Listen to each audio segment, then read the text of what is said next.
student at Carnegie Mellon University. Have you ever wondered what it's like to be a scientist? Well, you might think that in order to be a scientist, you have to work in a lab or have big fancy equipment, but today I'm going to show you how you can be a scientist from your own home. But before we get started, we need to talk about what types of things scientists like to study. Scientists like to study how different things interact, or how they behave around each other. For example, they like to see how animals interact, how different planets and stars in space interact, and even how humans interact. Scientists also like to study really small things that interact with each other. The small pieces that make up everything in the universe are called molecules. The computer you're using is made of molecules. The air that we breathe is made of molecules. Even you and I are made of molecules. Molecules can interact with one another and cause scientists to make really interesting observations. An observation describes what is going on around you or what's going on in the experiment that you're watching. Some of the most interesting observations that scientists make about molecules come from the positive and negative charges on these molecules. A great way to start talking about charges is by using magnets. Here on my table, I've got 3 magnets. Depending on which 2 magnets I hold together, I will see different results. If I try to move the magnet in my hand close to the one on the left side of the screen, I actually slide that magnet away. These magnets do not want to stick together, no matter how hard I push. We say that these 2 magnets repel each other. On the other hand, if I try to move the magnet in my hand close to the one on the right side of the screen, you'll notice that the magnet on the table actually slides right towards me.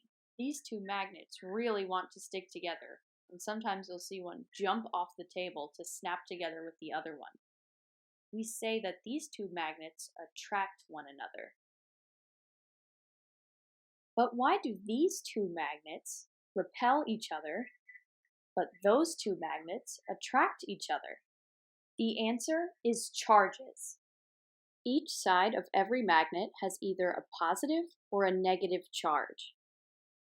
If you hold the positive side of one magnet next to the negative side of another, the 2 magnets will stick together. This is because positive and negative charges balance each other out, so they want to be as close as possible. This is why I can make the 2 magnets stick together without even touching the one on the table. However, if you hold a positive side of one magnet next to a positive side of another magnet, then the charges are not balanced and the magnets will repel each other. The same thing would happen if you held the negative side of one magnet next to the negative side of another magnet. The charges don't want to be out of balance, so they try to stay far away from each other. This is the reason that I can move the magnet on the table without even touching it. What happens if you hold a positive or negative side of a magnet next to something that is not charged? I'm going to hold this magnet close to this tennis ball, which does not have a charge on it. As you can see, the magnet doesn't want to stick to the ball, but it also doesn't want to push the ball away.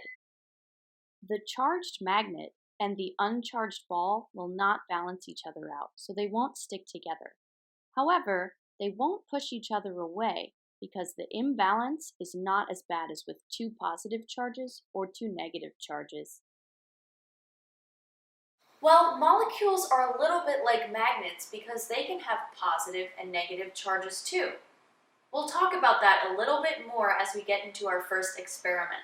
Let's go! In this experiment, we will be studying different liquids and looking at the charges on the molecules that make up a liquid. Remember that molecules make up everything in the universe, including liquids like water, milk, juice. Well, if we're getting more specific, what is a liquid anyway? Every object in the universe has a state, or a way of existing, either a solid, a liquid, or a gas. Think back to a science class or maybe a science video that you've watched. Have you heard the words solid, liquid, and gas used before? A solid is an object that keeps its shape no matter what container you put it in. For example, this magnet here is a solid because if I put it inside this cup, it keeps the same shape. It still looks like a little circle in there. Can you think of anything else that's a solid? If you said your chair or your computer or your kitchen table, that's exactly right. Anything is a solid that keeps its shape no matter what container you put it in. A gas is an object that tries to take up as much space as possible and will fill up any container that it is put in. Sometimes we can't see gases though. For example, the air that we breathe is a gas. We can't see it, but if we were to trap a little bit of air inside of this cup, the molecules would spread all the way out and try to take up as much space in the cup as possible. Can you think of anything else that could be a gas? Remember, sometimes you can't always see it. This one's a little tougher. Some examples of gases are the steam that you see coming off of hot food, the carbon dioxide that plants breathe in, or even the smoke that you see coming off of a campfire. Finally, let's talk about liquids. A liquid is an object whose state is somewhere in between a solid and a gas. A liquid has molecules that can flow freely and take up the shape of the container that they're in. However, they can't expand and fill up the entire container. For example, if I pour a little bit of water into this cup, you can see that the water takes the shape of the cup, right? At first it was really spread out in this big pitcher, but now it has to fit in this smaller cup here, so it can change shape to fit inside of this cup. However, the water molecules can't expand to fill up the entire cup. They only go to about right here. So the molecules in a liquid can spread apart a little bit more than in a solid, but not as much as in a gas. With that introduction to liquids, let's get started with the experiment. For this experiment, you will need 3 see-through cups, a pitcher of water, vegetable oil, rubbing alcohol, corn syrup, popsicle sticks or spoons for mixing, sticky notes or masking tape to label each cup, and finally a piece of paper and something to write with so you can record observations. I've got paper towels too, just in case I make a little bit of a mess. You might also want an adult's help in order to pour the different liquids in the cups or to help you write down your observations. Use your masking tape or sticky notes to label the 3 cups. The first label should say water and alcohol. The second label should say water and oil. And the third label should say water and corn syrup. Once all of your cups are labeled, get an adult's help to pour a little bit of water in each of the cups. I filled mine about 1/3 of the way up. Once you have poured in the water, pour the same amount of alcohol into the cup labeled water and alcohol. After that, pour some oil into the cup labeled water and oil. Finally, pour some corn syrup into the cup labeled water and corn syrup. It might take a little bit of time before you can squeeze out enough corn syrup into the cup. Once all of the liquids are in the cups, take a moment to record observations with your pen and paper. An observation can be anything that you notice about the liquids in each cup. For example, you can ask yourself, can I see a difference between the 2 liquids in this cup? What colors are each of the liquids? How are they interacting? Make sure to make a list of observations for each cup. Pause the video here to set up the all mixed up experiment and to write down your first observations. After you've written down your initial observations, try to stir the liquids in each cup with a popsicle stick or spoon. Write down what happens. You can add these to your observations lists. Ask yourself, did the 2 liquids mix together? Was one liquid harder to mix than the other? Before we talk about what happened, make sure to pause the video here and stir the cups for yourself. Don't forget to write down your observations. You might have noticed that the water and alcohol appeared to mix together pretty well. You also might have noticed that the water and corn syrup may have been separated at first, but eventually mixed together with lots of stirring. However, the water and oil just would not mix. Why is this? Well, do you remember when I said that molecules are kind of like magnets? This means that certain molecules want to stay close together, while other molecules want to spread as far apart as they can. Some molecules, like water molecules, have positive and negative charges on them. Other molecules, like the molecules in oil, don't have any charges at all. If something doesn't have any charges on it, it doesn't want to mix with another molecule that has charges on it. There's no way we're going to be able to balance that. For that reason, the oil molecules will want to stay away from the positive and negative water molecules. This causes a separation in the cup. So you'll be able to see the oil floating on top separate from the water that is on the bottom of the cup. This is why no matter how much you stir that cup of oil and water, you'll never get those two liquids to mix all the way together.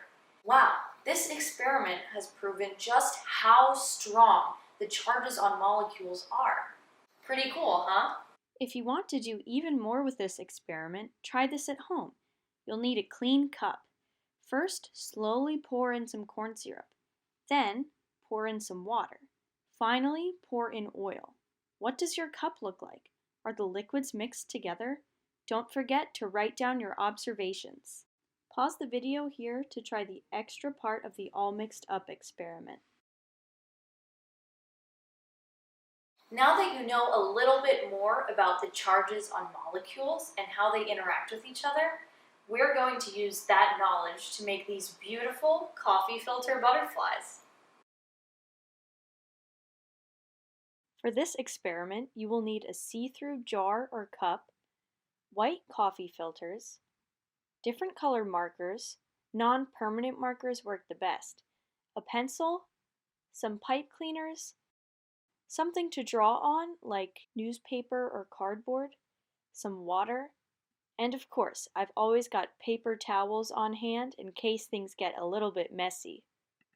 First, take one of your coffee filters and flatten it out on the newspaper or cardboard that you're drawing on. You'll want to pick one color of marker for each coffee filter you use. I've heard that brown markers and black markers make for the coolest looking butterflies. Take your marker and draw a big circle in the middle of the coffee filter. I drew my circle where the flat part of the coffee filter meets the crinkled part of the coffee filter. Using your pencil, write down what color marker you used in the middle of the circle. This way, I can keep track of what color marker I used for each butterfly. Fold your coffee filter in half, and then fold it in half again. Stick your hand in the top of the filter and spread out the top pieces to make a cone shape like this. Now grab your cup or jar and fill it with enough water so that when you balance the coffee filter on top, just the pointy tip of the coffee filter touches the water. It's important to make sure that the circle you drew with your marker does not go underneath the water in the cup. If you notice your filter start to slip under the water, you might want to try the experiment with a cup that is not as tall, or you can hold up the coffee filter with your hand so that just the tip is under the water. Let the filter balance on top of the cup for a little bit and watch as the water spreads up the coffee filter. As the water hits the marker, you'll notice some color travel up the filter as well. You can leave your filter in the cup as long as you like. I usually like to leave it for a few minutes to get some color as close to the edge of the coffee filter as possible. Here's another close-up of how the coffee filter will absorb the water and color will travel with it. I drew on this coffee filter with a green marker. It will probably take your filter a few minutes to absorb as much as this one did. Once you like the way the color has spread on your coffee filter, take it out of the cup and leave it on the cardboard or newspaper to dry for about 30 minutes to an hour. When the filter is all dry, pinch the top and bottom together to make a butterfly or bow tie shape. Take a pipe cleaner and wrap it around the pinched part of the filter, and then use the ends to make some little antennae. And there you have it, a colorful coffee filter butterfly. You can repeat the steps of the experiment with any other color marker on the coffee filter. Just remember to label each color you use so that you can keep track of your results. Before we talk about how this experiment works and why the colors separate, make sure to pause the video and make your butterfly.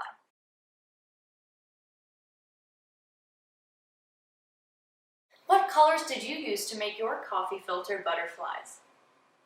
That's so cool! What did you notice about each of the colors that you used? They probably all made different looking butterflies, right?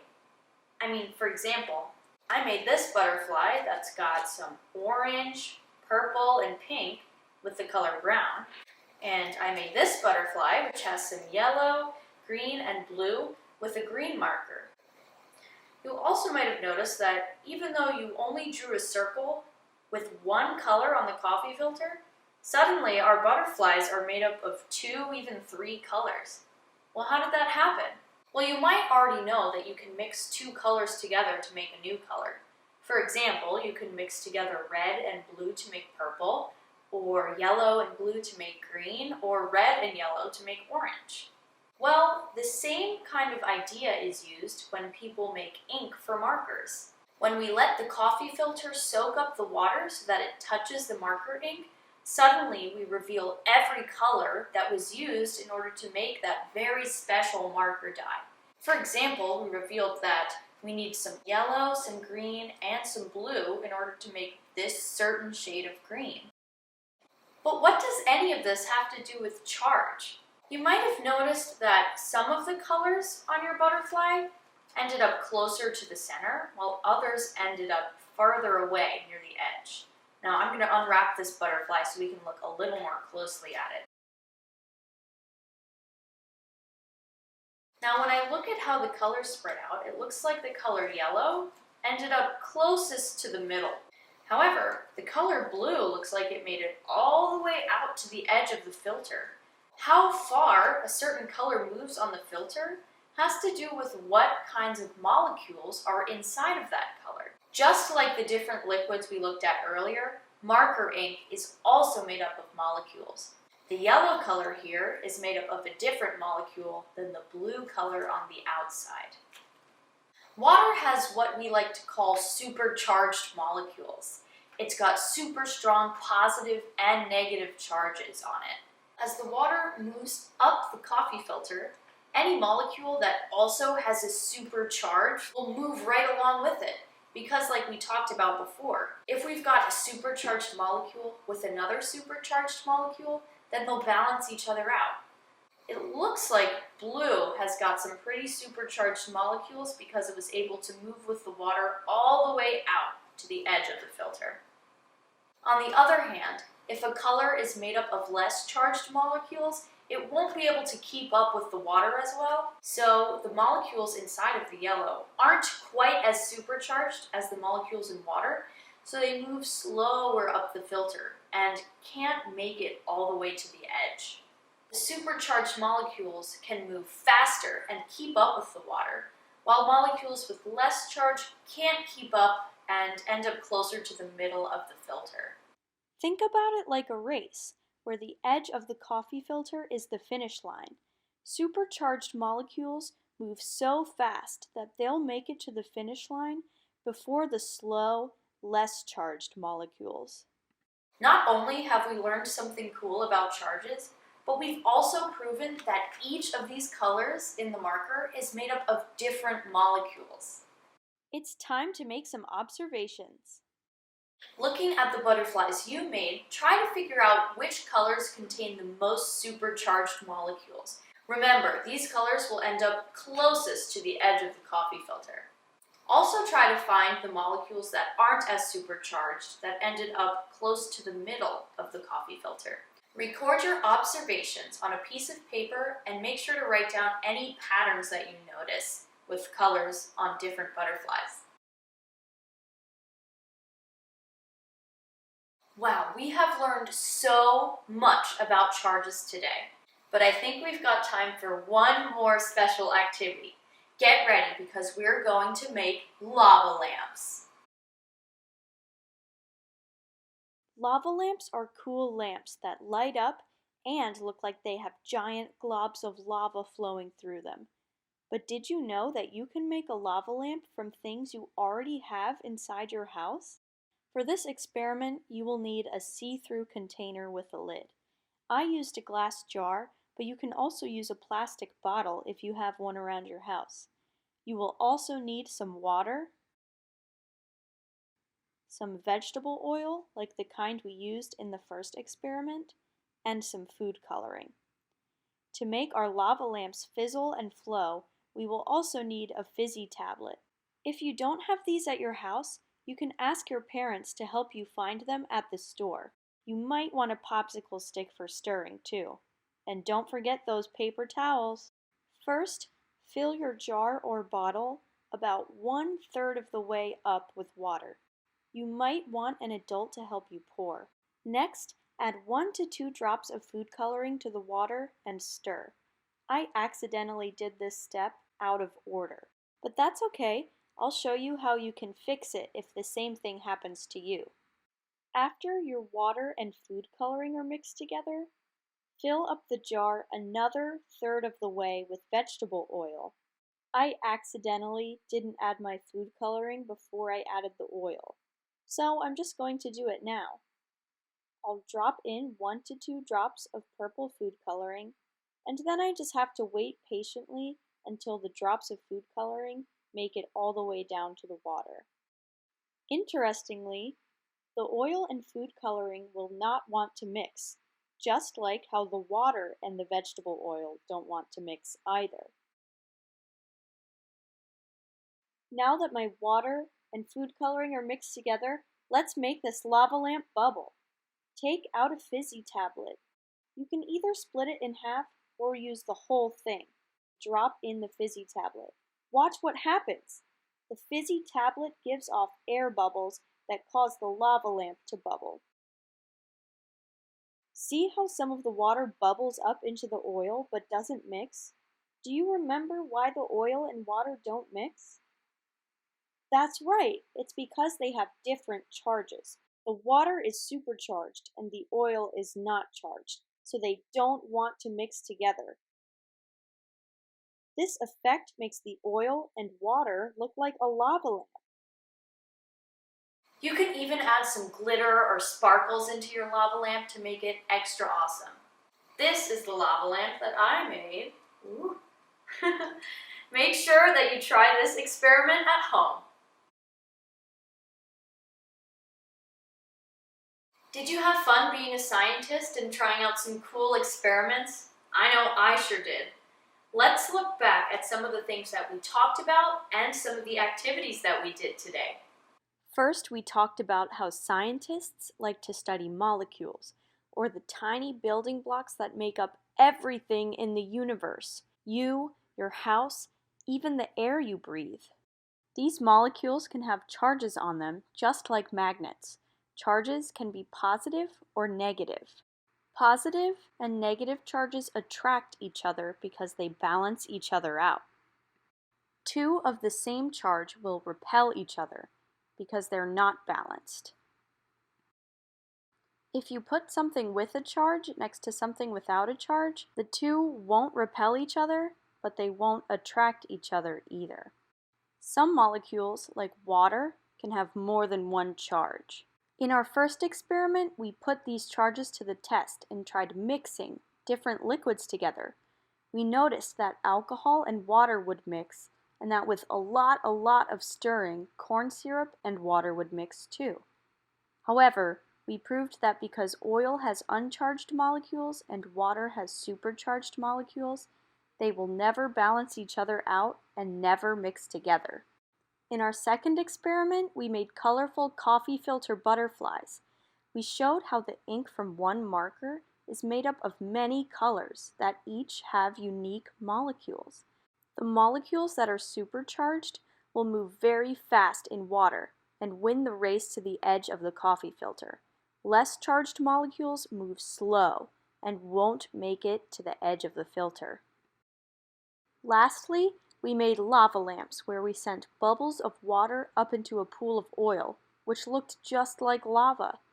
We knew that the water and oil wouldn't mix because the water is supercharged and the oil is not charged. I hope that you can take something that you learned today and share it with a teacher or a parent or a friend. I also hope that you feel a little bit more like a scientist now, since you're able to follow instructions carefully to do an experiment. You're able to write down observations or things that you notice around you, and you're also able to find patterns between different experiments and learn something new about the everyday objects in your house. If you liked this video, make sure to check out some of the other videos on our website. I'll put the link up on the screen now.